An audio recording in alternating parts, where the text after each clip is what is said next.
Are you using story points in your Essence 20 game?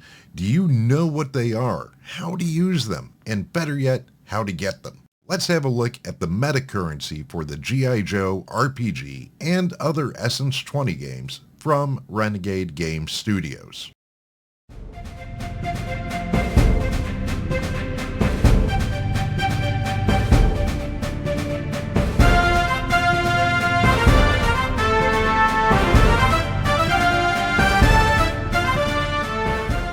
Story points in the G.I. Joe role-playing game and other Essence 20 system games like Power Rangers, Transformers, and My Little Pony are a meta currency. This means they are something we can spend as players who are outside of the game but have in-depth knowledge of the game world, the mechanics, the systems, etc.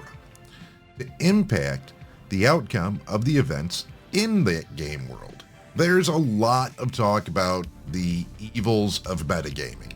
Is it good? Is it bad for the hobby? And I think pretty much like everything else, it all comes down to both moderation and application. Many other TTRPGs use a similar meta currency. Pathfinder has hero points, Dungeons and Dragons has inspiration, Savage Worlds has bennies. I could go on, but you get the idea. The concept isn't unique or even new with Essence 20. In Essence 20, and thus the G.I. Joe RPG, both players and the game master can earn and use story points. How they gain them can vary depending on which side of the GM screen you are sitting on. Players earn story points from scoring a fumble on a skill test, creative ideas that help enrich or move the story along, inspiring roleplay or battle, and playing up or into a character's flaws. GMs are awarded story points at the start of any key scene when a non-player character scores a critical success, or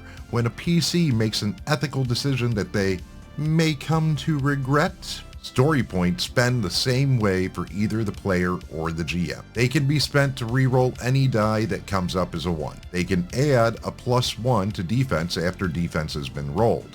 Preemptively, they can add 5 to a defense, but you've got to do that before the roll happens. You can make a skill test as if the character had specialization by spending a story point. Some perks or special game rules may require spending a story point. The last option, I saved it here for last. You can also spend a story point to gain a clue when you are stumped. I don't like using that last option. If I haven't given the players enough of a lead that they are stumped, it should not cause a roadblock in the story, and I certainly shouldn't be requiring them to spend their limited resources of metagame currency to get past that roadblock. I'd rather roleplay this out. Maybe they find another way. Maybe the story takes a turn. Maybe I need to rework the situation to help them out of a jam I, as the GM, put them in.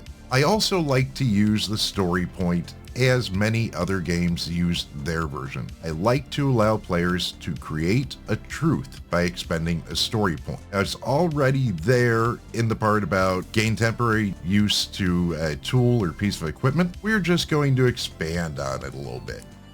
It could be used to create a helpful ally, or perhaps a useful coincidence. Get the idea here. While the G.I. Joe core book doesn't offer any specific advice regarding the flow of story points, I lean toward the Savage World school of thought on this. Earn them early, earn them often, spend them early, spend them often. How are you using story points in your G.I. Joe or other Essence 20 RPG? What modifications have you come up with? Let me know down in the comments.